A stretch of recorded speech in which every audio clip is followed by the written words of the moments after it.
Bine ne-am regăsit, dragi prieteni! Astăzi discutăm mai multe subiecte despre scandalul dintre Elon Musk și Donald Trump. Am văzut ieri în întâlnirea cu Merz, cu Friedrich Merz, întrebat fiind Donald Trump despre scandalul dintre el și Musk, a spus niște lucruri destul de agitatoare, ca să spun, pe care au agitat pe Elon Musk, cum că ar fi câștigat oricum Pennsylvania și știm foarte bine că contribuția lui Elon Musk, atât financiară cât și în campania electorală, au fost esențiale pentru ca Donald Trump să ia atâtea locuri, atât în Camera Reprezentanților, cât și în Senatul American.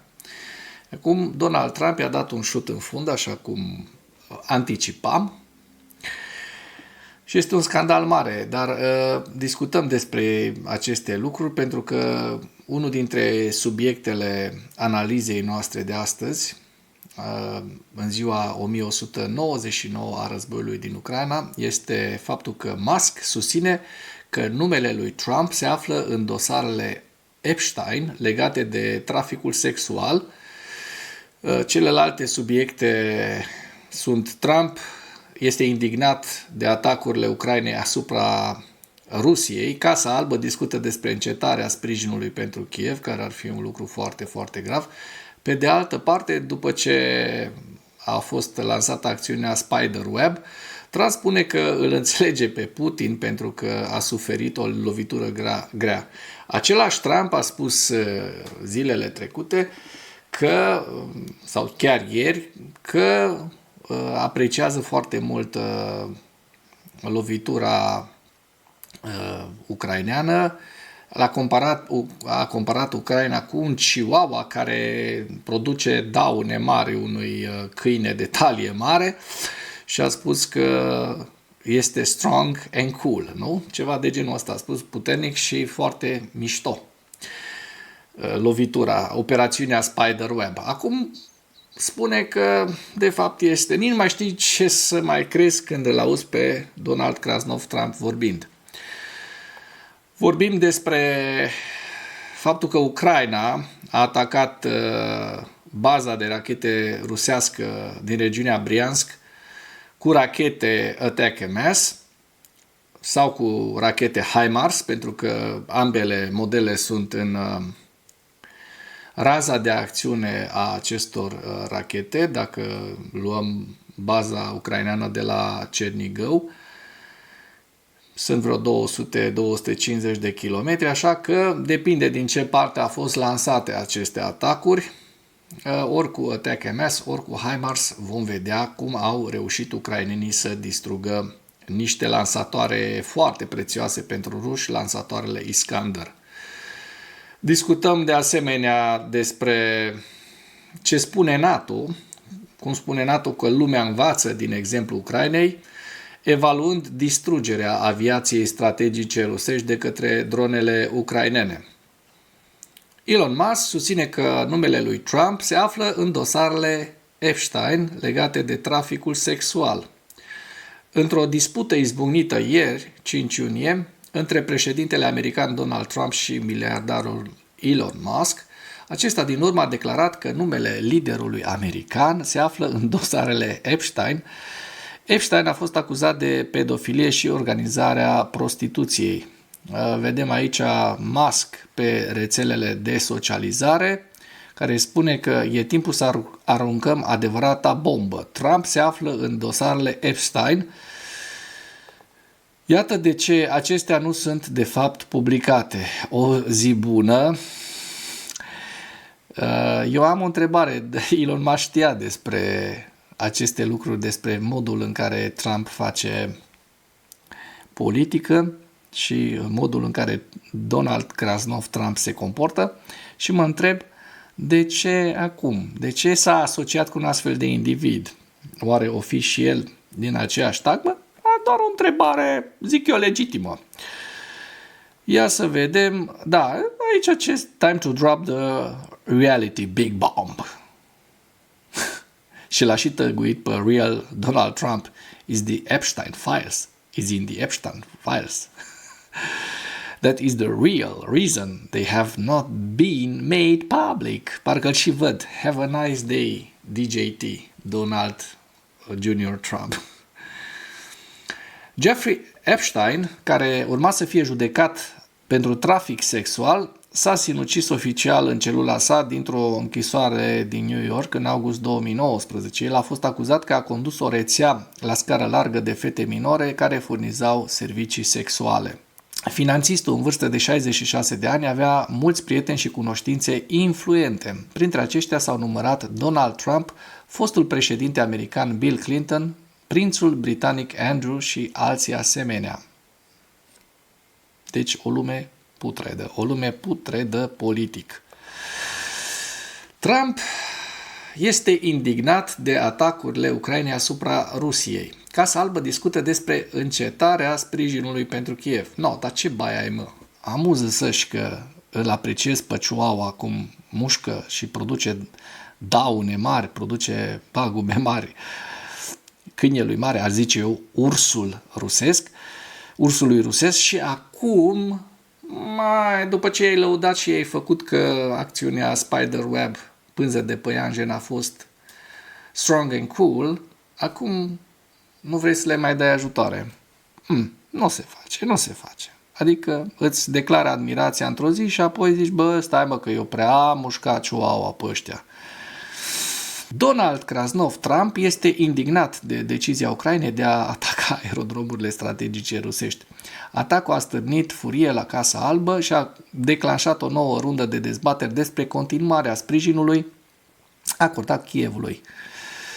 Potrivit The Atlantic, citând 3 oficiali ai administrației și un consilier extern al Casei Albe, Trump, în cadrul unor conversații private cu consilierii săi, și-a exprimat profunda nemulțumire față de faptul că Ucraina a făcut un astfel de pas fără a se coordona cu Statele Unite. Păi, cum să se coordoneze cu Statele Unite când Statele Unite și mai ales Donald Krasnov Trump, administrația sa, face și zice în feluri diferite, cum să ai încredere în ei.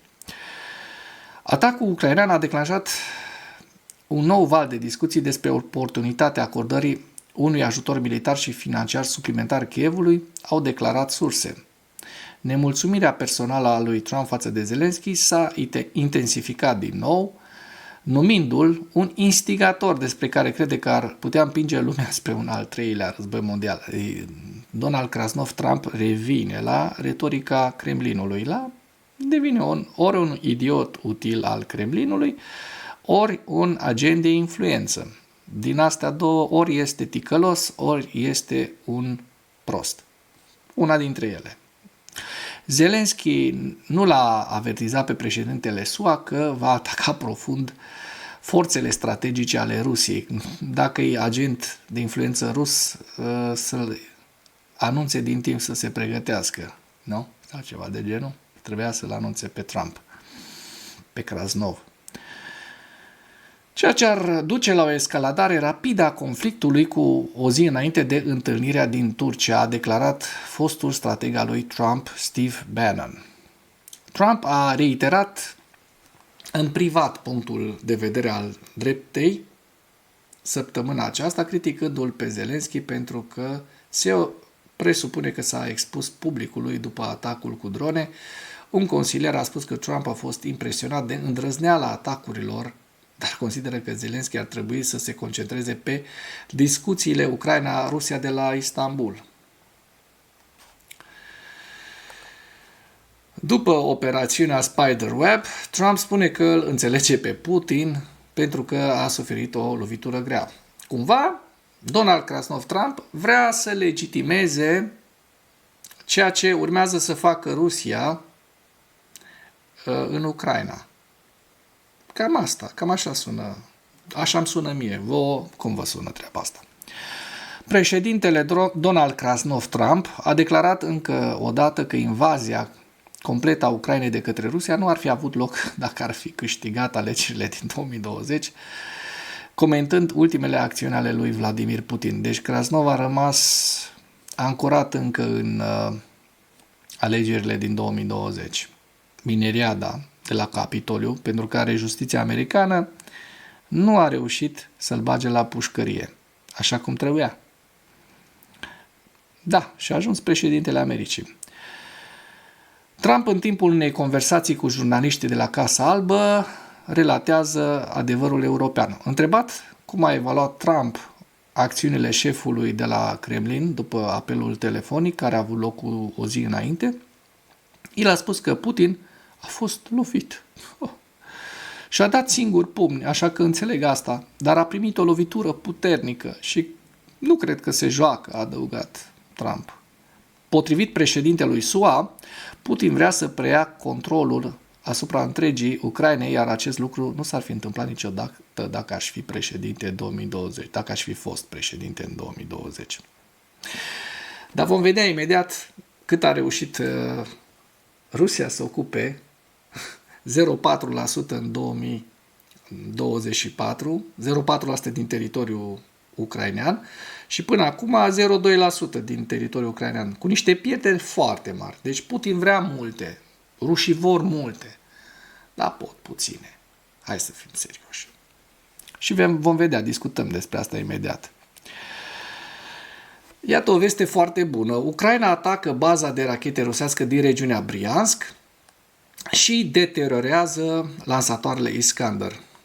O veste foarte, foarte interesantă, pentru că ne bucură că rușii mai pierd niște sisteme foarte prețioase de rachete. Forțele ucrainene au lansat un atac cu rachete pe 5 iunie, adică ieri, ori cu ATACMS, ori cu HIMARS, așa cum vă spuneam, vizând o concentrare de trupe de rachete rusești în apropierea orașului Klinski, din regiunea Briansk a Rusiei, a anunțat statul major general al forțelor armate ale Ucrainei. Se pare că atacul a distrus un lansator de rachete Iskander și a avariat grav alte două. Unitatea vizată, partea brigăzii 26 de rachete a Rusiei, încercase să tragă pe teritoriul ucrainean, probabil țintind spre Kiev, înainte de a fi lovită potrivit armatei. Datorită recunoașterii eficiente și eforturilor coordonate ale forțelor armate și Serviciului de Securitate al Ucrainei, țintele au fost lovite cu succes, a declarat statul major general ucrainean. Dacă până în acest moment ai găsit informații utile în material, contribuie cu un like și cu o distribuire a acestui videoclip pentru a ajunge la cât mai multă lume. Agenția a adăugat că nu au existat victime civile, iar evaluările pierderilor rusești sunt în curs de desfășurare. Iskander-M este un sistem de rachete balistice cu rază scurtă de acțiune utilizat de Rusia pentru lovituri de precizie împotriva țintelor militare și de infrastructură ucrainene. Cu o rază de acțiune de până la 500 de kilometri și capacitatea de a transporta focoase convenționale sau nucleare, sistemul rămâne o componentă cheie a forțelor de rachete tactice ale Rusiei. Regiunea Briansk se află la nord-est de regiunea Chernigov și Sumi din Ucraina, fiind una dintre regiunile rusești cheie la granița cu nordul Ucrainei. Atacul a avut loc în cadrul unui efort mai amplu al Ucrainei de a degrada capacitățile ofensive ale Rusiei. În aceeași noapte, Rusia a lansat 103 drone, inclusiv drone sinucigașe Shahed, proiectate de către Iran, și o rachetă balistică Iskander-M împotriva teritoriului ucrainean. Vizarea rachetelor de acolo ar putea perturba capacitatea Rusiei de a lansa lovituri de precizie, în special înaintea unei noi ofensive anticipate de vară. Iată o informație foarte, foarte interesantă pe care vreau să vă prezint. Lumea învață din exemplul Ucrainei cum a evaluat NATO distrugerea aviației strategice rusești de către dronele ucrainene. Vedem în această imagine, kabum, două avioane foarte prețioase pentru Rusia, făcute scrum. Operațiunea ucraineană Spiderweb, care a dus la prima distrugere a unor aeronave strategice rusești de către drone la o distanță de câteva mii de kilometri, a fost în titlurile presei mondiale timp de aproape o săptămână. De asemenea, a fost discutat cu un mare entuziasm săptămâna aceasta la Bruxelles, unde s-au întâlnit miniștrii apărării NATO. Alianța, în evaluarea sa independentă, a confirmat informațiile Ucrainei despre avioanele lovite și a recunoscut deschis că planul a demonstrat vulnerabilitatea instalațiilor militare rusești. Care a fost reacția partenerilor europeni? Iată despre ce este vorba. Minus o treime din portavioanele strategice inamice. Ucrainenii au fost șocați de mijloacele folosite de ruși pentru a ataca oameni nevinovați care își desfășoară viața de zi cu zi în orașele ucrainene, a declarat secretarul general al NATO, Mark Rutte, când a fost întrebat despre operațiunea Spiderweb, pânză de păianjen. Oficial, alianța, din motive evidente, a reacționat cu reținere la numeroasele întrebări despre consecințele atacurilor asupra aeronavelor militare rusești. În privat, oficialii au vorbit deschis despre unicitatea operațiunii care schimbă opiniile cu privire la puterea militară a Ucrainei. Cu siguranță a schimbat percepția în Ucraina și probabil și în alte țări despre ceea ce este posibil. Și cred că, dacă vă uitați la relatările rusești despre acest lucru, rușii simt că se află într-o poziție dificilă, a fost o surpriză pentru ei și este foarte dificil să comită un atac atât de semnificativ pe o zonă geografică atât de mare. Acest lucru schimbă sentimentul de invulnerabilitate, a declarat un oficial NATO de rang înalt. Alianța a efectuat propria evaluare independentă a consecințelor înfrângerii și este încrezătoare că peste 40 de aeronave au fost avariate, dintre care 10 până la 13 au fost complet distruse. Pierderile rusești s-au ridicat la aproximativ 7 miliarde de dolari. Vă las link în comentarii cu acest articol pentru că e foarte interesant și ne-ar lua foarte mult timp să discutăm despre el. Și acum trecem la ziua 1199 a războiului din Ucraina. Minus 1160 de militari, așa cum se vede, 2 tancuri, 5 vehicule blindate de luptă, 44 de piese de artilerie, iar lista cu pierderile rusești, atât în ultimele 24 de ore, cât și de la începutul invaziei, din 24 februarie 2022, o găsiți în această imagine. Acum trecem la hărțile Deep State să vedem evoluțiile fronturilor rusești și, așa cum vom vedea în partea de sud, nu au existat evoluții ale fronturilor decât la sud de Pokrovsk. Vedem că aici rușii au reușit să ocupe această porțiune între Andriivka și Troitske. Eu o estimez undeva la 10 km pătrați. În rest, n-au mai existat avansuri rusești, așa cum se poate vedea în această hartă. Nici mai la nord, în zona Kupianskului, și nici în zona Vovceanskului sau în zona unde au început rușii o nouă ofensivă în această zonă a Sumă. Din data de 2, rușii n-au mai reușit să mai ocupe teritoriul, o să vă arăt imediat. Aici este data de 2, 1, da? 2.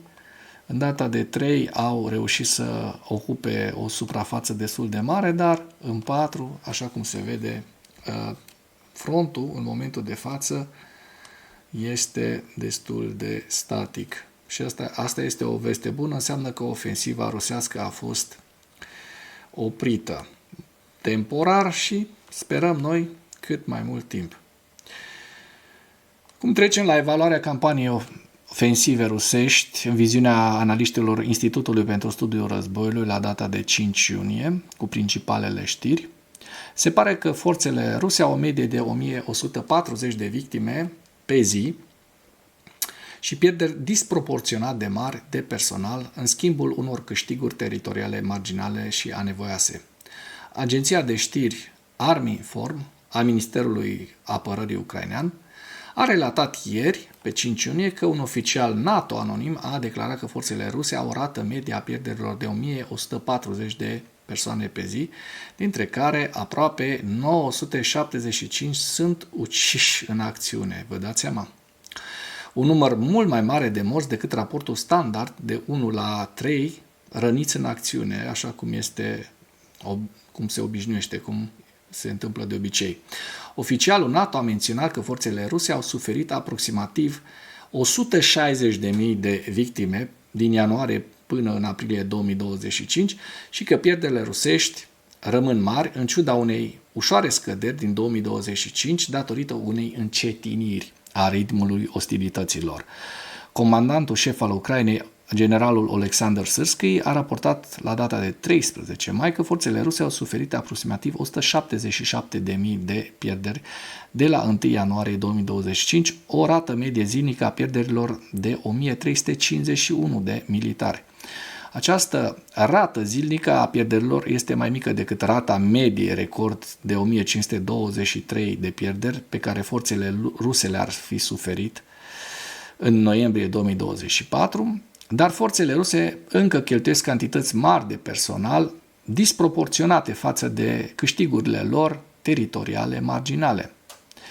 Șeful adjunct al biroului prezidențial al Ucrainei, Pavlo Palisa, a declarat pe 4 iunie că Rusia a ocupat doar 0,4% din teritoriul Ucrainei în 2024 și doar 0,2% până în prezent în 2025. Lucrurile pe care vi le spuneam la începutul materialului, ceea ce este în mare măsură în concordanță cu evaluarea Institutului pentru Studiul Războiului a avansurilor rusești în 2024 și 2025. Palisa a declarat că Rusia suferă aproximativ 167 de pierderi pe kilometru pătrat de avans, iar institutul continuă să evalueze că pierderile disproporționat de mari de personal și materiale ale Rusiei în favoarea câștigurilor teritoriale marginale din teatrul de operațiuni sunt nesustenabile pe termen mediu și este puțin probabil să ducă la câștiguri semnificative și rapide. Ceea ce vă spun și eu. Kremlinul continuă eforturile de a prezenta în mod fals Rusia ca fiind dispusă să se angajeze în negocieri de bună credință pentru a pune capăt războiului din Ucraina, în ciuda refuzului repetat al Rusiei de a oferi concesii. Aliații și partenerii Ucrainei au continuat să ofere ajutor militar Ucrainei în cadrul grupului de contact pentru apărare din Ucraina în formatul Ramstein din 4 și 5 iunie. Ministrul ucrainean al apărării Rustem Umerov a anunțat pe 5 iunie lansarea unei noi inițiative pentru producția comună de arme ucrainene în statele Ramstein în scopul furnizării de arme armatei ucrainene și pentru creșterea capacității industriale a statelor Ramstein. Coreea de Nord și-a reafirmat sprijinul pentru efortul de război al Rusiei în Ucraina în timpul vizitei secretarului Consiliului de Securitate al Rusiei, Sergei Shoigu, în Coreea de Nord pe 4 iunie. Autoritățile ruse au luat măsuri drastice împotriva unei publicații care a speculat anterior despre mai multe schimbări la comanda rusă. Vedeți această informație și puteți să o citiți și voi. Este foarte, foarte interesantă. Și acum trecem la hărți. Hărțile la data de 5 iunie. Aici avem Sumă, Lugansk, Kupiansk, Svatove Kremina, Donetsk, Toretsk, Pokrovsk, Zaporojie și Herson. Și cu acest ultim detaliu închei materialul nostru de astăzi cu îndemnul, cu rugămintea. Dacă ați găsit informații utile în acest videoclip, să nu ezitați să-l distribuiți pentru a ajunge la cât mai multă lume. Mulțumesc mult!